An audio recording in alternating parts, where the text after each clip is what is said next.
मोदी सरकार को आज सुप्रीम कोर्ट से जो झटका लगा है वो आपको देखना चाहिए। आज ये खबर आप 10, 15, 20 मिनट अपने निकालिए और निकाल के इत्मीनान से बैठ करके खबर देखिए। ईडी के चीफ, जिनको लगातार मोदी सरकार, जिनके कार्यकाल को मोदी सरकार लगातार बढ़ाती जा रही थी, आज सुप्रीम कोर्ट ने उस कार्यकाल को घटा दिया है। जिसके कार्यकाल को बढ़ाने के लिए मोदी जी वो सारे नियम, कायदे, कानून, उन सब में बदलाव करते जा रहे थे और इसके कार्यकाल को लगातार बढ़ा रहे थे। एक बार नहीं, दो बार नहीं, 3 बार बढ़ाया। लेकिन अब सुप्रीम कोर्ट ने कहा बहुत हुआ, इसका कार्यकाल बढ़ाना वो गैर कानूनी है, अवैध है। यह बात सुप्रीम कोर्ट ने कही है।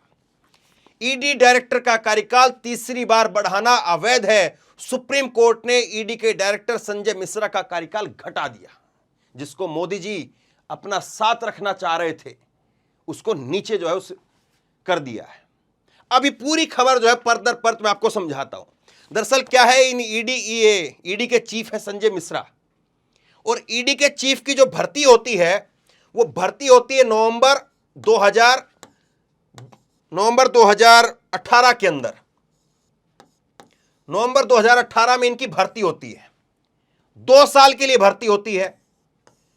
2 साल के लिए कानून था कि 2 साल के लिए अगर कोई ईडी का चीफ बनता है तो 2 साल के लिए वो रह सकता है। तो रिटायरमेंट हो जानी चाहिए थी 2020 के अंदर। लेकिन मोदी सरकार एक संशोधन कर दिया। उसमें जो एक कानून था इसके अंदर संशोधन कर दिया और कहा कि ईडी और सीबीआई के जो चीफ हैं उनको 3 साल तक रह सकते हैं वो। यानी एक बार जो है इसके कार्यकाल को बढ़ा दिया और कहा कि 2021 तक जो है ये साहब रह सकते हैं। लेकिन 2021 में फिर जो है इसको फिर दोबारा से इसके कार्यकाल को 1 साल और बढ़ाया और ये 2022 तक इसके कार्यकाल को बढ़ा दिया। और इसके बाद में फिर बढ़ा करके अब इसको रिटायरमेंट होना था, मतलब 2023 के नवंबर तक। तीसरी बार जो है इसके कार्यकाल को फिर बढ़ा दिया और इसका कार्यकाल जो है वो अब खत्म हो रहा था। लेकिन इस बीच में जब इसका कार्यकाल बढ़ाया गया, ये नवंबर के अंदर इसका कार्यकाल जब बढ़ाया तो इसको लेकर के कांग्रेस के नेता रणदीप सुरजेवाला, महुआ मोइत्रा, जया ठाकुर, ये जो है और उसके साथ में साकेत गोखले, ये पहुंच गए और प्रशांत भूषण जो है इसमें सुनवाई कर रहे थे, ये पहुंच गए सुप्रीम कोर्ट के अंदर। और सुप्रीम कोर्ट के अंदर पहुंच करके कहा कि ये ईडी के ये जो हेड हैं, चीफ हैं, इनकी जो कार्यकाल है वो जो लगातार बढ़ाया जा रहा है वो ठीक नहीं है। क्योंकि ईडी के जरिए ही, यहां पर आपको याद होगा ये नेताओं की फोटो क्यों लगाई मैंने, आपको याद है? इसमें आपको याद होगा राहुल गांधी के साथ में ईडी ने 50 घंटे तक पूछताछ की अपने दफ्तर में बैठा करके। ईडी की जो है पूछताछ अपने दफ्तर में, वहां पर राहुल गांधी जाते थे, पूछताछ होती थी। सोनिया गांधी की तबीयत खराब थी लेकिन वहां पर जाकर के पूछताछ होती थी। और इसी तरह से लालू प्रसाद यादव, तेजस्वी यादव और डीके शिव कुमार, यहां पर नवाब मलिक, ये मनीष सिसोदिया, सत्येंद्र जैन, अनिल देशमुख, 122 नेता जो हैं उनसे पूछताछ हुई। 122 नेता हैं ये, यानी अगर फोटो लगाऊं तो सारा बोर्ड भर जाएगा। इतने नेताओं से जो है वो पूछताछ हुई। और यही ईडी के कार्यकाल, ये ईडी जो जब चीफ बने तो करीब जो है वो ईडी के अंदर करीब जो है 1600-1700 जो है वो कर्मचारी और अधिकारी कुल जो है वो होने चाहिए। लेकिन अब जो है वो 2000 के आसपास कर्मचारी और अधिकारी कुल मिलाकर के हैं, जिसमें डायरेक्टर हैं और तमाम अलग अलग दूसरे जो पदों पर व्यक्ति हैं वो। और इसको बढ़ा करके 6000 तक जो है वो करने का मोदी सरकार का प्लान था। देखिए देश में हर कहीं बेरोजगारी है, लेकिन एक जगह ऐसी है जहां पर बेरोजगारी नहीं है, बल्कि जितने पद हैं उनसे ज्यादा की नियुक्ति और ज्यादा नियुक्ति करने की जो है वो रास्ते खोले जा रहे थे। यानी मतलब क्या था? मतलब यह था कि सबकी फाइलें चेक करते रहो, कर्मचारी कम नहीं पड़ने चाहिए, अधिकारी कम नहीं पड़ने चाहिए, सबकी फाइलें मंगाओ और सबकी फाइलें तैयार रखो।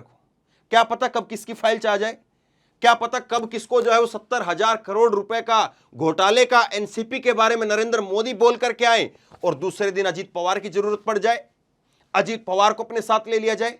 तो ये जो है ये सारा खेल इस तरह से चल रहा था।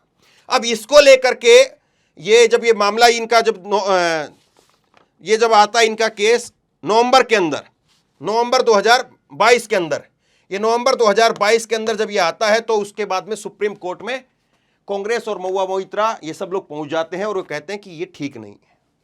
अब सुप्रीम कोर्ट में इसको लेकर के सुनवाई होती है और सुप्रीम कोर्ट में आज बी आर गवई, विक्रमनाथ और जस्टिस संजय, इन 3 जजों की बेंच ने, और बी आर गवई साहब ने तो कह दिया कि इनकी जो नियुक्ति बढ़ाना है वो अवैध है। अब सबसे बड़ा सवाल क्या है?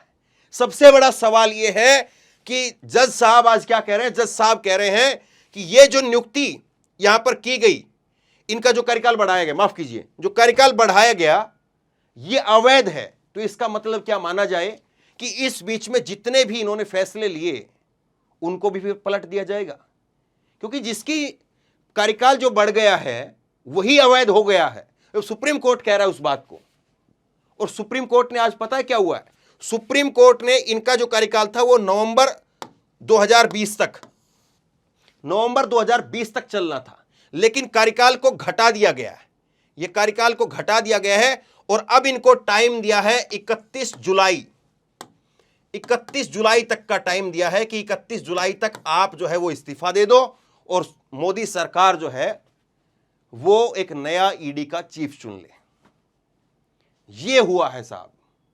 किस तरह से चीजें चल रही हैं ये आपके सामने है। देखिए नवंबर 2018 में, फिर से थोड़ा सा समझ लीजिए, नवंबर 2018 में इन साहब की नियुक्ति होती है, 2 साल के लिए नियुक्ति होती है, लेकिन उसके बाद में 2020 के अंदर जो है सरकार संशोधन करती है और सरकार कहती है कि 2 साल नहीं, अब हम 3 साल के लिए इनको रखेंगे। सीबीआई का चीफ हो, ईडी का चीफ हो, उसको 3 साल के लिए रखेंगे। लेकिन उसके बाद में फिर 2021 के अंदर ना तो कोई नियम में बदलाव होता है ना कुछ करती है, और सीधे तौर पर 1 साल का और जो है वो इनको एक्सटेंशन मिल जाता है, और उसके बाद में फिर एक्सटेंशन मिल जाता है। 3 बार जो इनका कार्यकाल बढ़ाया जाता है। सरकार तो ये चाह रही है कि 5 साल तक अब ये लोग हमारे साथ रहें। इसका मतलब ये है कि एक बार कोई सरकार यहां पर आ गई, एक बार कोई प्रधानमंत्री बन गया, वो अपने साथ में ईडी का जो चीफ है वो भी चुन ले, और उसके बाद में 5 साल तक, क्योंकि ईडी का चीफ जब बाहर आएगा तो चीजें भी बाहर आएंगी। ईडी के चीफ की जब रिटायरमेंट होगी तो फिर चीजें, और दूसरा जब कोई और नया चीफ बैठेगा तब फिर और मामला होगा। क्योंकि मोदी सरकार के समय पर ही हमने देखा है सीबीआई वर्सेस सीबीआई का मामला हो गया था, आपको याद होगा तो सीबीआई वर्सेस सीबीआई चीफ का मामला हो गया था और किस तरह से फजीयत हुई थी। और इसीलिए मोदी सरकार कह रही कि एक बार अपना पॉलिसी करा लो कि ठीक है ये साहब हैं तो यही साहब रहेंगे। 5 साल तक के लिए चाह रहे थे, लेकिन ऐसा नहीं हो पाया। अब देखिए इसमें कुछ और चीजें मैं आपको बताता हूं।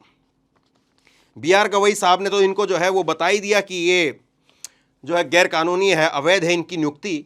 अब देखिए एक चीज़ और बता रहा हूं मैं आपको, इसमें जो है वो ये मोदी सरकार जो इसको ये लगातार इसके कार्यकाल को बढ़ा रही थी, सीजीआई ने जो है इसको सिरे से नकार दिया है, ये सुप्रीम कोर्ट के जजों ने।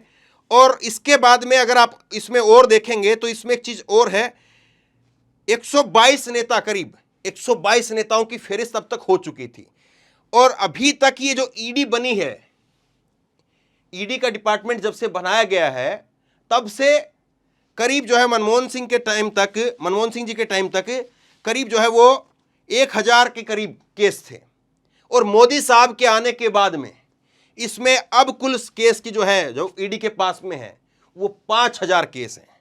5000 केस हो चुके हैं, और 5000 केस में से इन साहब से पहले जितने भी रहे हैं उनके समय पे जो है वो करीब 700-800 के करीब जो है वो केस रहे हैं, लेकिन इनके आने के बाद में 2500 के आसपास केस जो है वो हो चुके हैं। तो देखिए कौन किस तरह से चीजें चल रहा है।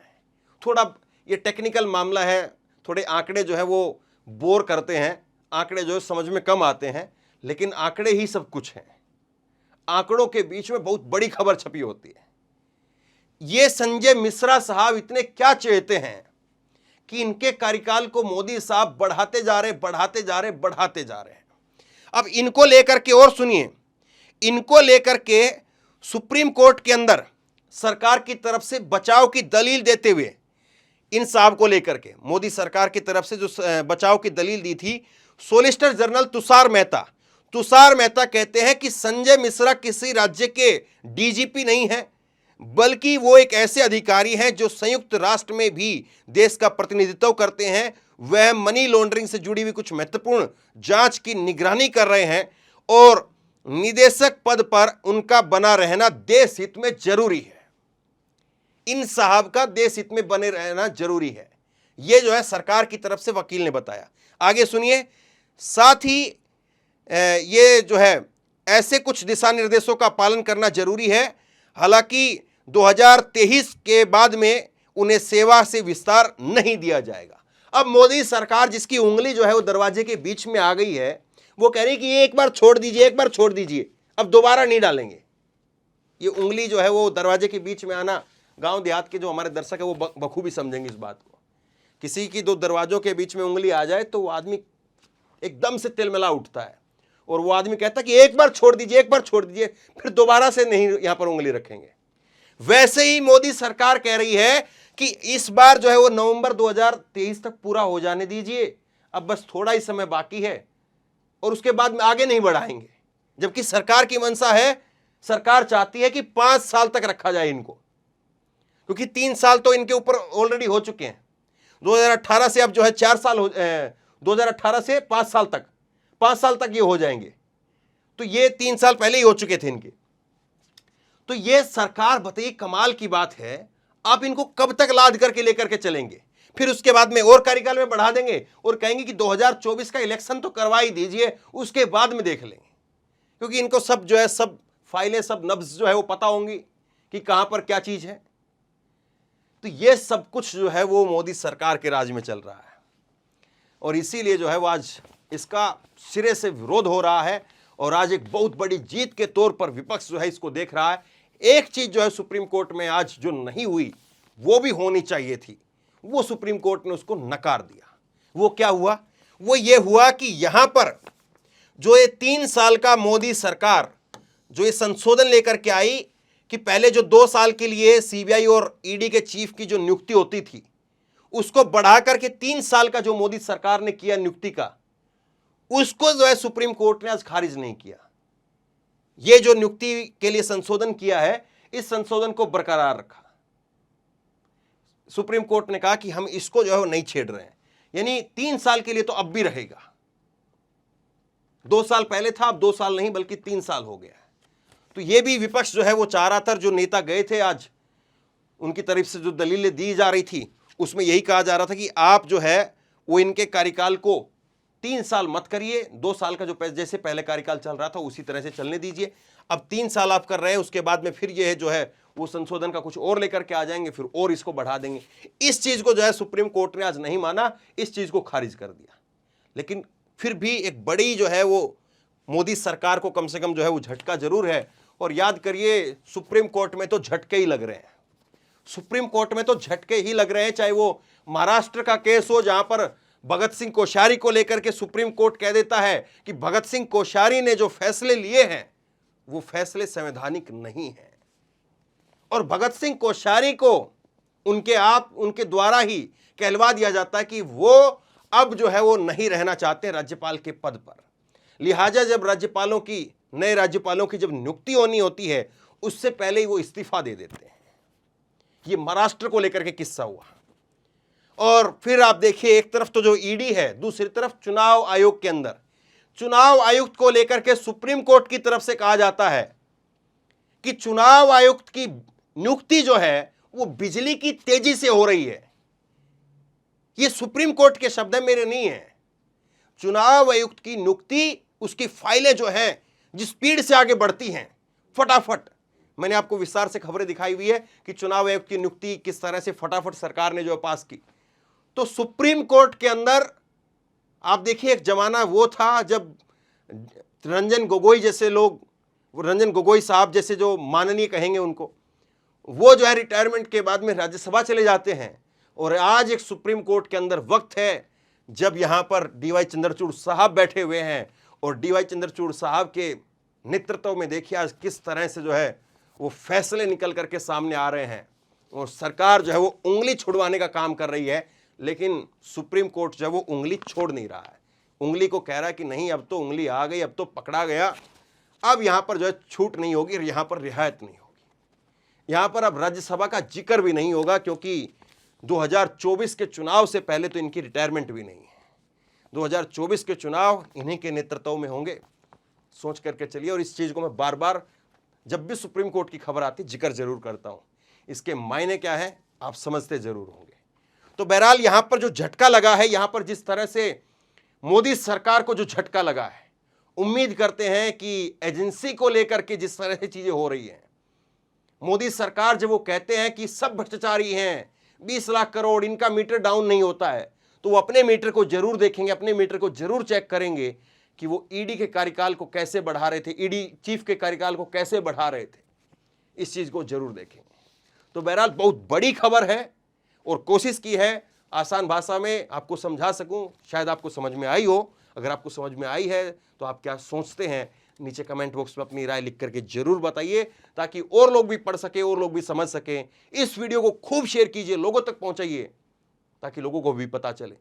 और इसी तरह की तमाम खबरों के लिए ऑनलाइन न्यूज इंडिया को सब्सक्राइब कीजिए, साथ में जो बेल आइकन है घंटी उसको जरूर दबाइए, ताकि जैसे ही कोई खबर अपलोड करें उसकी नोटिफिकेशन सीधे सबसे पहले आपको मिल सके। और अगर ये वीडियो आप फेसबुक पर देख रहे हैं तो फेसबुक पर हमारे पेज को लाइक कीजिए, फॉलो कीजिए। धन्यवाद।